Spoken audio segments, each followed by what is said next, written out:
Hey everybody, thanks for joining me here and thanks for checking out my podcast. Don't forget to subscribe to my YouTube channel and click the notification bell for new episodes. You can also find Shine Without Shame on Spotify and Apple Podcasts.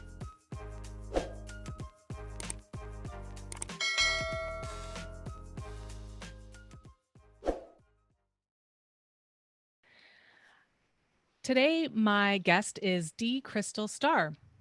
Krystal has worked as a meditation teacher, chakra expert, and life coach for over 15 years. She has studied with multiple spiritual leaders such as Swami Kiriyananda, Nayaswami Asha, and more. She has written 2 books and is currently writing her third, The Chakra Code, which is due to be released in 2021. She has recorded 7 meditation CDs with singing bowls, created multiple meditation apps, a meditation wearable device, and is coming out with an Amazon Prime series in 2022. Krystal is the owner of iChakras Smart Healing Center in Los Altos, California, where she teaches daily meditation classes and offers chakra balancing to her clients and students. Thanks so much for joining me, Krystal. I really appreciate it. I've been looking forward to this conversation. Yes, Tiffany, thank you for having me. I've been looking forward to it as well. Lovely. Well, I always like to begin and let the audience know how I know my guest. And I'm happy to share that I've known you for, I believe, a few years. I went into your store and got to work with you and have worked with you and still am in terms of meditation and chakra balance work. And I think it was a few years ago now. And it seems like it's been a lot longer, actually. It does. It feels like I've known you for so long. Let's see, if iChakras has been open for 4 or 5 years, then it must be at least, 3 or 4 years or something like that. I think so. Maybe not as long as that. But yes, we met here at iChakras, and I just feel like I'm so grateful to have got to know you and develop our spiritual connection. I can't remember the exact day now, and I'm trying to remember that first day that you walked in. But it's been a wonderful journey with you since then. I feel the same way. Yes. It's been very sweet. Yes, it's been a beautiful last few years. I've been grateful for our connection. Well, what I am wanting to explore with you, as you know, my podcast is about shame and the culture of shame. I'd really love to hear about your experience in the work you do with shame, with people who are dealing with shame, who are being held down or held back by it. Would love to know, what is it that you've witnessed? What is it that you've seen shame, how you've seen shame sort of keeping people from being their best selves, holding them back, keeping them from moving forward and living in, that happy, joyous place. So I thought I would start by asking you, in your work, what kinds of shame do you see people experiencing? Oh gosh, shame runs so deep, and it affects people in such um, complex ways. Shame normally stems from the way you were brought up as a child. I see that when someone is not taught or brought up in an environment where they could learn to love themselves, unconditionally love themselves, then it seems like what happens is that all their flaws, whatever they may be, and we all have flaws, they stand out in a way where it makes the person feel like their flaws are just so alien, so different than other people's flaws, and something that they have to hide from the world. And then it just puts this huge block on the person. Whereas when you're taught to actually love yourself unconditionally, then you can look at that flaw, you can look at that thing that you may want to change and grow from, and want to change it in a loving, compassionate way. Be loving towards yourself and say, yes, I see that I may not like this about myself, but I still love who I am. And I love the journey that I'm about to take as I grow and change this thing. And as those changes happen, you just love yourself more and more and more. So I think that's really stems from is having that love for yourself, having that respect for yourself. I've seen that shame could be in the smallest things. It doesn't have to be this big epic thing. Like you use the word shame, you automatically think of something horrible, right? But it's not necessarily that way. It could be something so small. It could just be not feeling worthy of love or success for no reason. You can't even pinpoint why. And that seems to be what it actually runs a lot deeper, when the person can't really pinpoint why they're holding on to this shameful feeling. Do you know what I mean? Yeah. Yes. And it would take a lot of courage for someone, or it does take courage to take a look, to trust the process of taking a closer look at yourself and getting clear. Um, so I can appreciate what you're saying. It can affect your life in so many ways, and like you're saying, it doesn't have to be related to necessarily a traumatic event or Yes.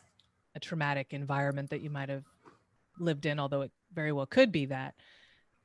But it seems like it's like a little sneaky. It can be pervasive. In other words, it can be a little low level. I wonder if that's also um, something you've witnessed. So in other words, it is maybe something that is so small, but it's not so obvious maybe to some people that they're dealing with shame. Maybe it's just they've always felt, or maybe for a while they felt that something, they weren't as happy about some area of their life, or as excited about pursuing a certain path. And maybe that I'm wondering if that is something you've witnessed, that shame could be at the root of that.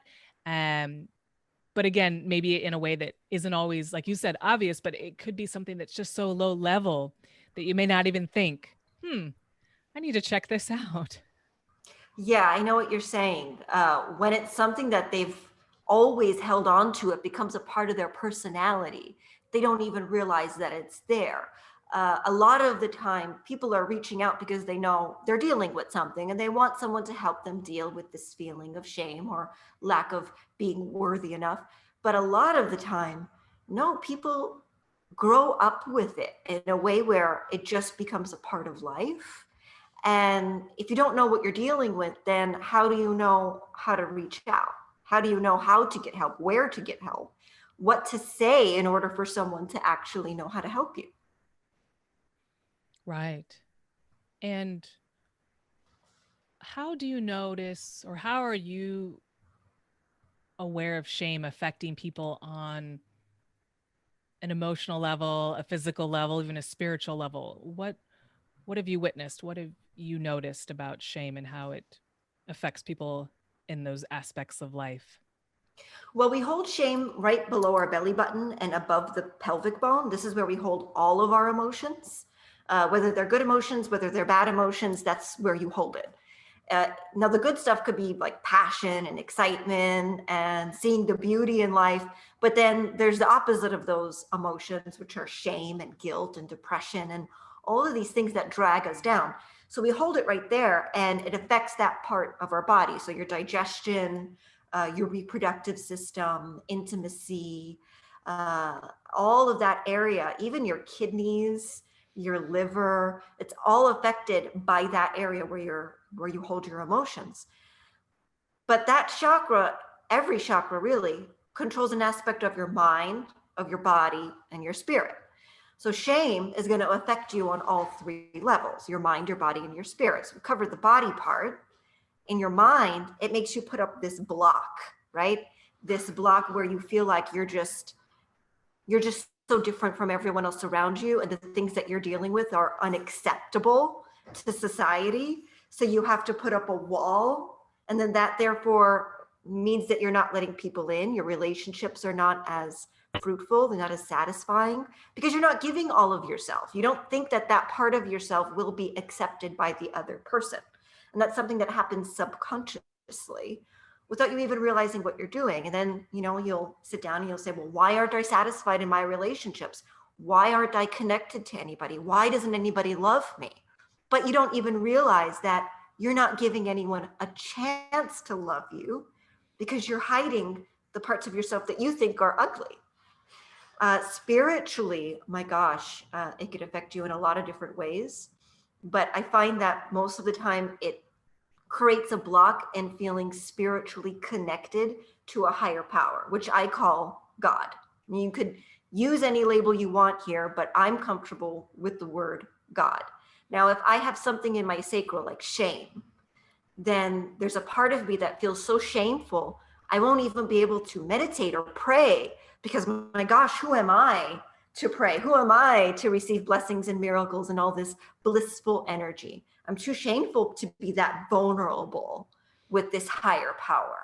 And that could really affect us on a lot of levels.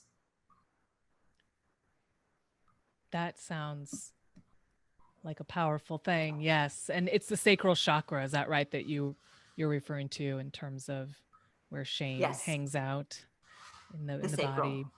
Sacral. Okay. Yes. I think, well, there's so many things to say about people's uh experience with shame and all the ways that it can affect one's life. And do you do you think that it's challenging for people to move away from shame? I mean, in other words, do people maybe, even though it's not a positive um existence to like live in shame or to feel shameful, at least not all the time. It doesn't seem like that would, of course, be anything that is positive. But do you think that people sort of almost get like addicted to it or used to it? And is it harder to move away from shame? Yes. Oh, please say Yes. more You about took, that. oh my gosh, Tiffany, you took the words right out of my mouth. Oh, okay. It's so addictive. That's the Mm, perfect word to use. And it sounds horrible, right? I sound terrible saying this, but the negativity of shame is unfortunately very addictive because human beings, and again, I'm going to sound terrible saying this, but it's the reality that we live in. Human beings are addicted to darker, more negative energy. And when we don't have it, we'll search for it. If no one's making us feel shameful or badly about ourselves, we will therefore go and search for that negative thing and do it to ourselves. You could give a person 10 positive opportunities or situations or positive things in their life, and it will affect them a certain percentage, right? In a positive way. Give them one thing to feel shameful about, and they will drop so much more percentage wise, emotionally, spiritually, physically. That one negative thing will completely overwhelm them to where those 10 positive things made no difference whatsoever. And it went right out of their mind. So, mm, yeah, negativity is addictive in general, mm. but especially shame, and especially if it's something that you grew up with, especially if it's something that you were taught to hold on to, then you feel like you deserve it. You feel like that's who you are. So giving a person a different reality is actually uncomfortable. The reality they think they want, they're actually not accepting it subconsciously. It's awful, but it's the reality of the way a human mind and a human body works. Right. That's a lot to think about. As anyone who has done any, you know, healing work or just at the very least become aware of their thoughts, their feelings, their challenges, feeling like Right, held back or exactly. um yeah, just feeling unhappy in areas in life. That it's a lot to consider. And I mean, I know in your work that's why you're doing what you're doing. You're offering a service to people so they don't have to do this alone, and that there are tools I know that you use because I've used them with you that really do, I think, address all of those mind, body, spirit imbalances. But for people who, because, I think some people listening to this will definitely be interested in uh, the idea of chakra work or um, meditative work or just healing, that kind of body mind healing work in general. And some people may not be interested, maybe because of the perception they have of the kind of the new age approach to healing. For those people who may not be interested, and I realize it may simply be because they just don't understand what it's all about. Would you give just an overview of the chakra system and how you work with it, and sort of what, whether someone were to work with you or just on their own, just kind of explore what would they kind of be looking for, or what would they need to get to that deeper healing if they were to do chakra work or even meditation, something that's a little Yeah. more common to people. Well, you picked the right subject, Tiffany, because I could talk about this for hours. I'm sure. This is a topic I love because holistic healing, new age healing, meditation, chakras, it's almost got like this bad, I mean, it's become very, very trendy now and a lot more popular than it used to be, but it still has that little bad reputation for being, oh, I don't believe in that stuff. Oh, I don't like that stuff. I don't understand that.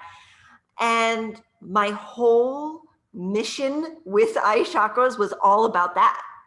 It's all about bringing science and actual scientific studies into what I do. So that's why we started reading the brainwave activity during meditation, so that we could literally show a person, this is what's happening when you do a spiritual healing.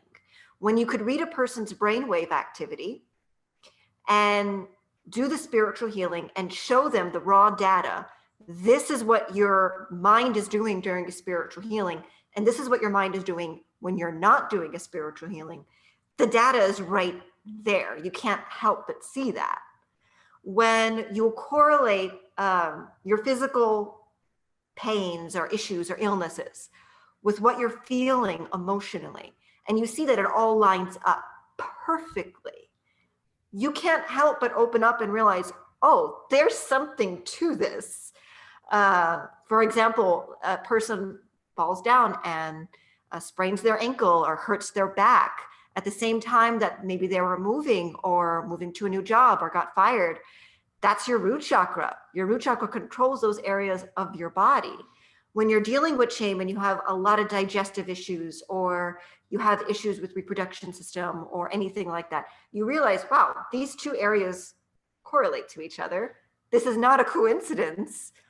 And it really opens up that whole idea. I think it does. Right. And I think the science is one aspect of it, like you said, grounded in science. But I think, at least in my experience, also in this work, recognizing that what is going on physically, emotionally is also, there's another component. There is this kind of energetic or spiritual component that, if you pay attention, you're like, oh yeah, that is also happening. Huh? Is that Yep. is that a coincidence? Okay. And when I've worked with you, I've learned that it's not, but I do appreciate how that is, like, in other words, a person can sort of, even if they didn't have the help of chakra work, or even if they didn't even bother to meditate, but they just, or meditate in a way, I guess, that's sort of stereotypical, sitting, in lotus position with their fingers and their little positions. I Yeah. even if they didn't do that, but they just sat or wrote in their journal or just sat and thought, here's what's going on in my life. I've got this issue or this challenge. Here's what's going on in other areas of my life. And here's, like, my sleep, is my sleep good or not so good? Okay. And they, and how am I feeling about, how am I feeling about my life? And if somebody were just to kind of sit and think about that for a bit, I think it can become obvious that everything is connected, and that one aspect of life influences another. And that is my hope, that people do become more open and not worry if they're being trendy or not, not because it's about your own life and your own well-being. Who cares what other people are doing? I mean, they're not living your life. They're not responsible for your life. So in my mind, I'm always interested in tools. What tools are out there that can help me feel better, me feel more connected to myself, help me feel more joy and just happy about my life. So I want to also promote that, and be a purveyor of tools for others who might be open to them. But I can appreciate that, yeah, some people are just, not interested, or just think that there's something weird about it. But even Yeah, I think about I think about when people have a stomach ache. This is not something that you've taught me or anybody. I've just realized, oh, people have a tummy ache, they rub their stomach. And that, in your realm of work, that is energy work. You don't have to call it energy work, but there is something that we instinctively know we need to do, or we want to, we're drawn to do, to kind of help ourselves feel better. yes. Like, that to me is such a small but like really good example of how we all sort of do our own energy work without knowing. Or if we have a headache, we rub our temples or press on our temples, and I'm sure that's connected to, so I know it's connected to, acupressure and other kind of aspects of I guess what others would call alternative healing. But we, as Yes. humans, it's already a part of our design. I think it is. You tell me It's what you think. instinctual. Yeah. Yes. It's like we're born with this instinct. When I was having some sort of issue with my body, I would go into a yoga pose, but I was a child. I had no, yoga wasn't even really popular back then. I had no idea about yoga at the time, but I would put myself into tree pose because Hmm. it felt more comfortable, but this was instinctual. Mm-hmm. I would put my finger right here, hovering above right where the third eye is, feeling the frequency there, not really understanding anything about Reiki or acupressure points or any of these things, but it's instinctual. And I think we all have an element of that, even if you are not intuitive or even if you don't believe in these types of things, we do it without realizing. And we could even notice negative energy in our body associated with stress or negativity. Like you go through a heartbreak, right? Someone just really, someone that you love just really just destroys you. And you'll say, oh my gosh, I could feel the pain in my chest. My heart actually hurts. Well, there's a Mm-hmm. reason why your heart actually hurts. Or, I'm so stressed out, it's giving me a stomach ache. Well, there's a reason for that. That's energy right there in Mm-hmm. the most plain, simple form, but that's energy. Right.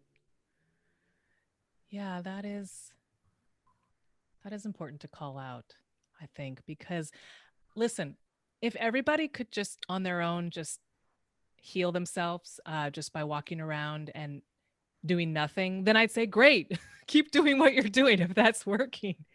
But I don't think it's working. I don't think Yeah. that people are taking care of themselves. And I care about humanity. I want to see people, and I want to know people um, doing better, that they're doing well, and that they are addressing whatever needs to be addressed. And um, it's just interesting. Yeah, I always just wonder, okay, if for people who are not open to these alternative modes, I ask the question, okay, but is what you're doing working for you? Are you Yeah. physically well? Are you physically well? Are you emotionally feeling, even keeled and happy? And I mean, there are days where we all get rocked off course, and that's okay. But if you're talking about long term, chronic, and you have never addressed that, then my heart goes out, and I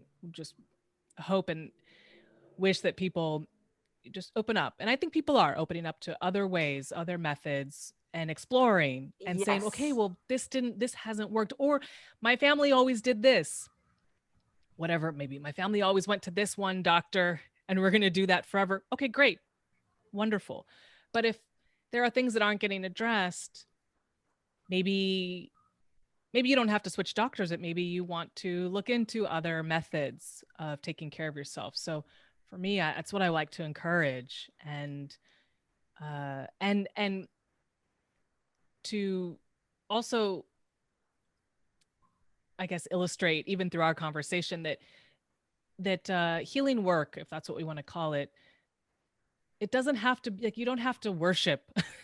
You don't have to worship a person. You don't have to worship the person who's doing the work. That's my big thing. Is I've always said, whoever I work with, not that I've worked It's with not a that many guru. people.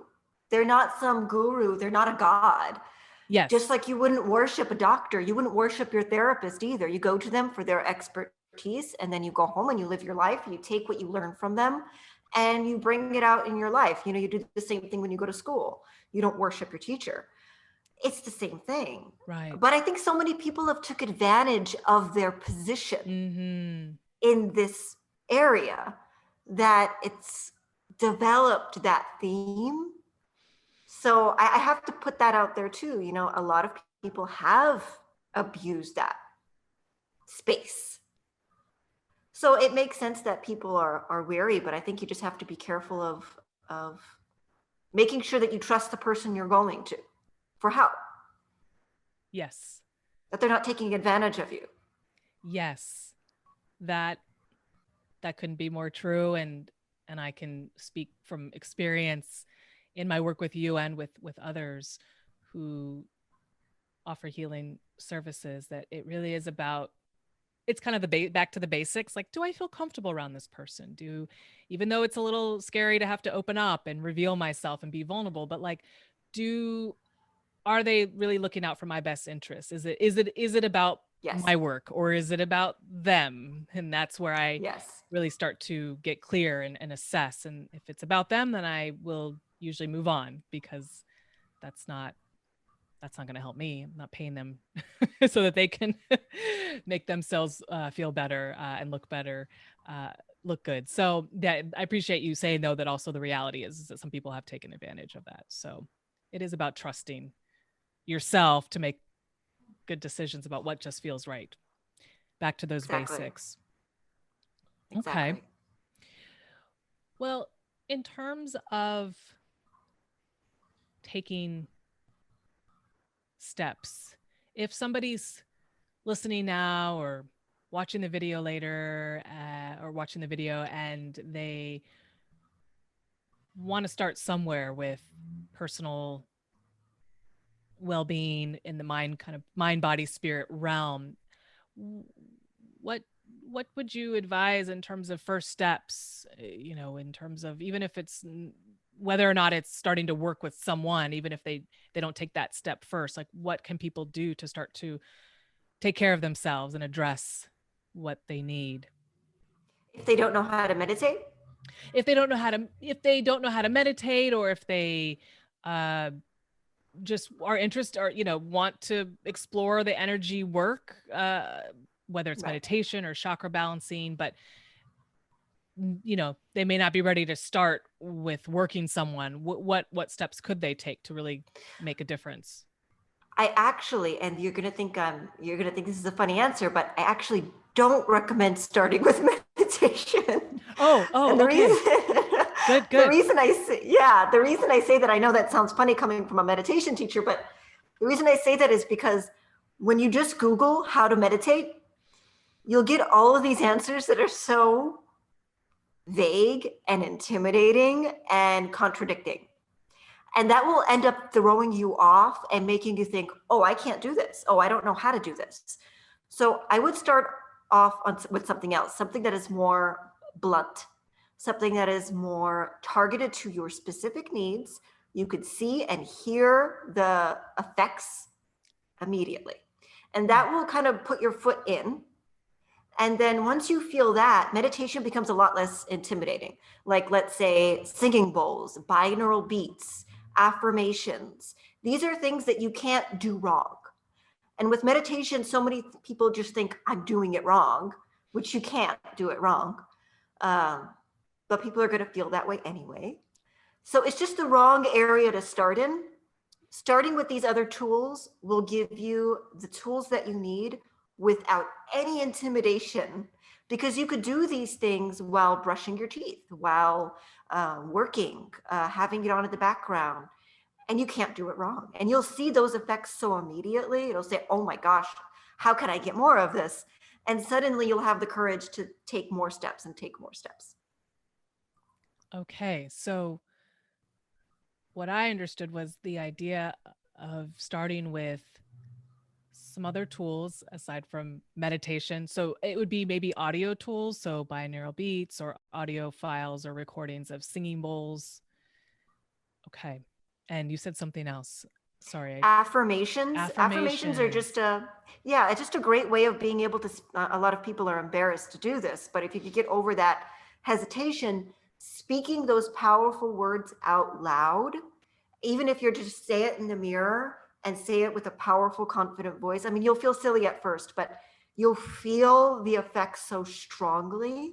You can't help but want to do it again and again and again and again, because it feels great once you get over that initial shyness.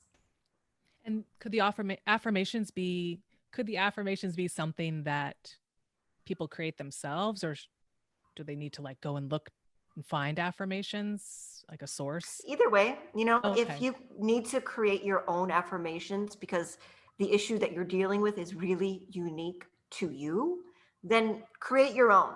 Say out loud the thing that you're missing from your life, the thing that you want to work on. Say it out loud in a way as though you already have it. Not, I want XYZ, not, I need XYZ. I am XYZ. Mm-hmm. And when you say those words, it actually changes the chemicals in your body and it changes the structure of your spirit. You actually gain XYZ. But if it's something that's a little more simple, like confidence or communication skills or feeling grounded, then you could look up some affirmations. And I think that would be good enough. But I guess it really depends on the situation. Sure. Okay. Just wanted to give people an idea of those very first steps if they are taking those first steps. I do want Yes. to go back to the idea of meditation and it being intimidating, if you don't mind, because I know you and I have Yes. had some conversations about this, and I think you know already that I have some really clear opinions about meditation, about how I connect to meditation, and also how I think it can be a little bit of an unnecessary challenge for people. So I know I've shared with you that I've more in the last couple of years gotten into meditation, and I've done all kinds of meditation, where you sit and listen to someone guide you, or I listen to some sort of audio recording, and or even just sitting by myself and in quiet.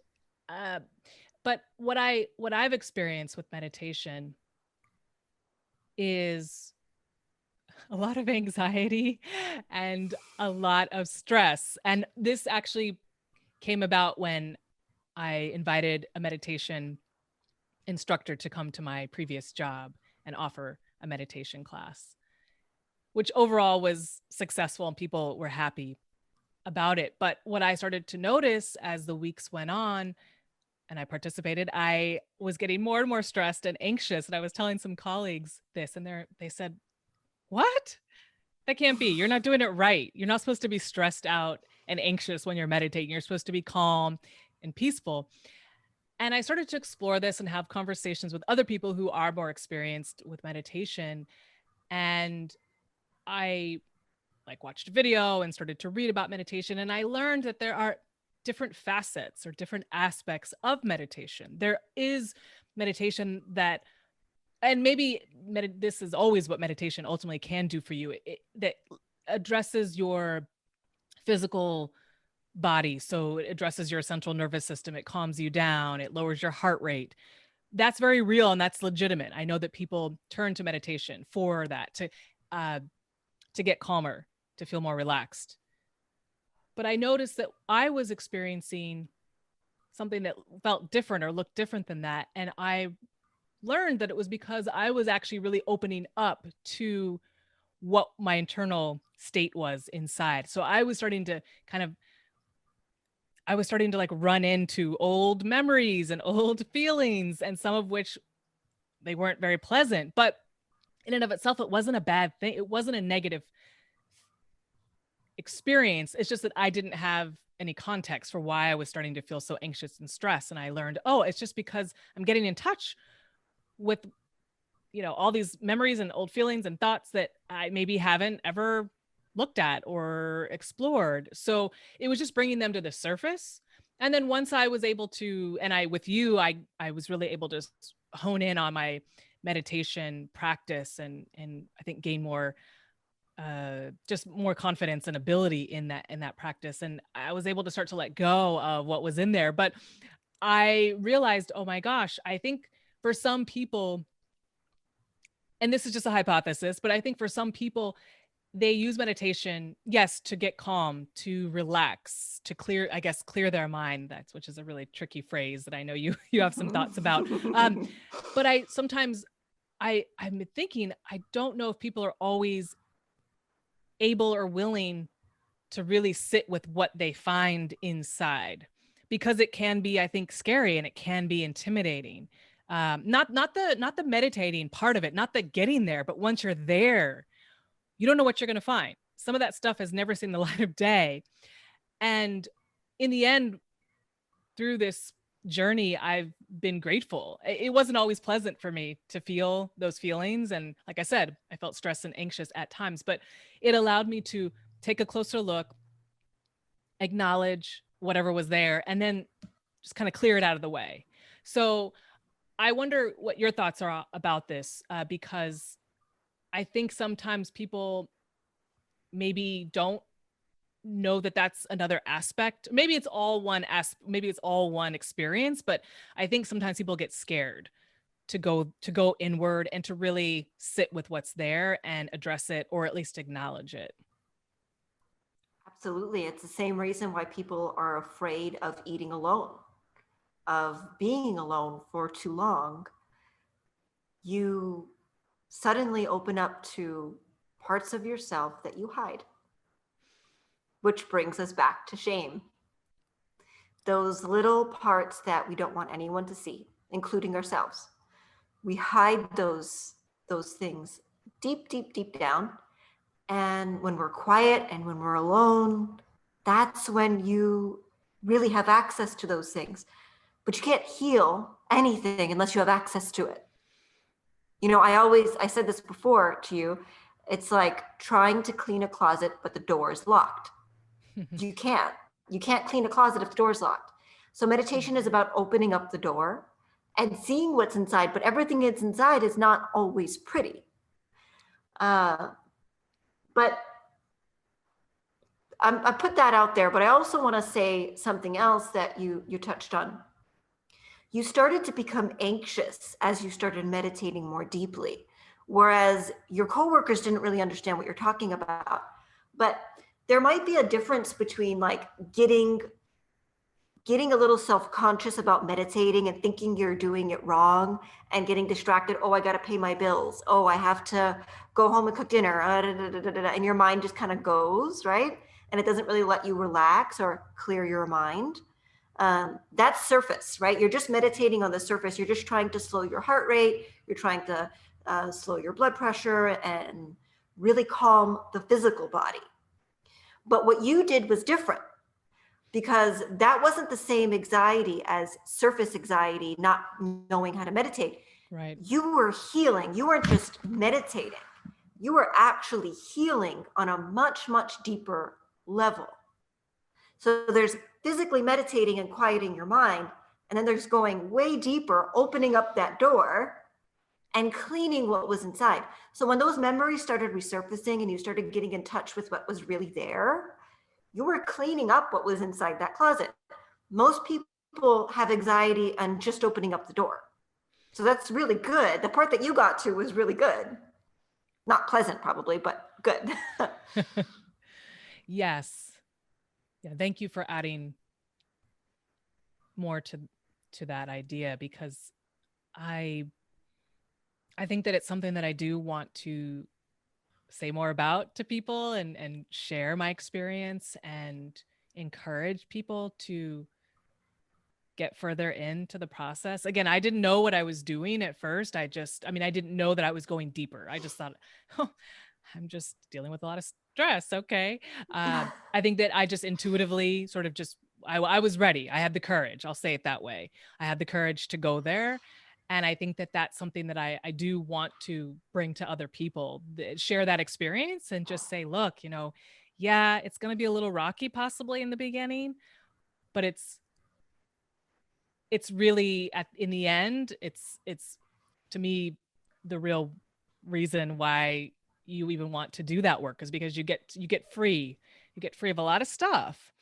And not all, I Yes. mean, not all of it was like heavy trauma. I mean, there were some traumatic memories and emotions, but some of it was just, just like you said, it's like a cluttered closet. It's just stuff gets piled in, it gets smashed in, and it's not all awful, but having to kind of face it is takes work. It takes some work. It takes fortitude. It takes patience, and so that's what I want to encourage people to do, is to go a little deeper into that process and know that, yeah, might be a little intense, but so nice. At the end of that tunnel, it really is nice and clear, light.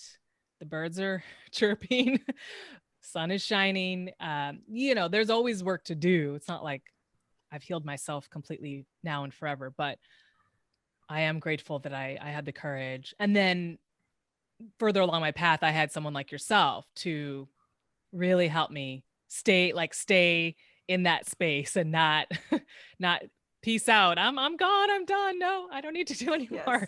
Yes. You were like, no, let's let's keep doing this because it's worth it. You've said that to me many times. So I've been so grateful for that. You have to have some sort of support and in that process, whether you have someone who is, a healing worker, or you just have a loving friend or family member or someone who can just encourage you, who understands a bit about that, experience of healing, and can encourage you to keep going because, whew, it's work. But if people are starting off with 20-minute meditations, I'm like, thumbs up. Please, no one misunderstand me that I'm saying it's a waste of time. I'm just offering the idea that there are other facets of the process Exactly. to explore. Exactly. Yes, there's so much more to it than meets the eye when it comes to meditation. And I think so many people get so intimidated by that word that they miss the whole point. Does that make sense? Yes. Yes. Yes. Thank you for giving us these really beautiful ideas to think about, and possibly new ways of looking at this work, and hopefully people will feel more encouraged or more confident in Yes, this realm of work. Again, like chakra work, absolutely. meditation, these are all tools. That's the way I like to look at them. Yep. They're not my religion, although they're They very are not a powerful. religion. No, they are not a religion. It's not something you worship. It is a tool that we have been given. We have been born with these tools, just like vitamins, just like the organs in our bodies are things that keep us healthy and alive, and we need to take care of them. Yes. Yes, Krystal. Well, is there any last idea or anything that you want to share with people who are listening or watching and who may be curious or just ready to do a little bit more work? Just not to give up. Don't give up on yourself. Look in the mirror. If you are holding on to shame, if you are holding on to something that just feels ugly, it feels like it's hurting you emotionally, mentally, or physically, look in the mirror and tell your reflection you're not going to give up because you love yourself, you love who you are, flaws and all. And then move forward and do something that feels good for you, not for anybody else, but for yourself. And just watch how that entire day goes a lot differently than yesterday. That's so wise. Thank you. You're welcome. Thank you for having me here. Of course. Yes, you have given us all a lot to think about, and I hope our conversation together has given people maybe a new way of looking at this kind of healing and self-awareness work. So, thank you so much. Before I let you go, as I always ask each guest, I want to ask you if you could recommend a TV show, new or old, doesn't matter. But if there's one show you recommend, doesn't mean it's your favorite show, but which one would it be and why? Okay, so caught me off guard with this one, and I'll tell you why. I have two young boys. One is 2 and one is 7, which means that for the past 7 years, I have watched nothing but children's shows. Right. So I'm going to be answering on that level, if that's Yes, okay. please. I'm going to recommend Mary Poppins because she is the wisest, smartest, most beautiful role model I know. Wow. Yeah, I didn't see that coming, but that makes so much sense. That's perfect. She is strict, she is beautiful, she has a level of fun in everything that she does. And no matter if the situation is good or bad, she knows how to move forward and encourage the people around her without putting them down or making them feel badly about themselves. So, my answer is Mary Poppins. Love it. So true. Yes, she's practically perfect in every way. Wasn't that There you go. Yes, wasn't that her practically motto? perfect in every way. Yes. Oh, great. Oh, Krystal, thank you so much again. This has been a joy for me, and I've been happy to chat with you about something that I think for both of us is important and special.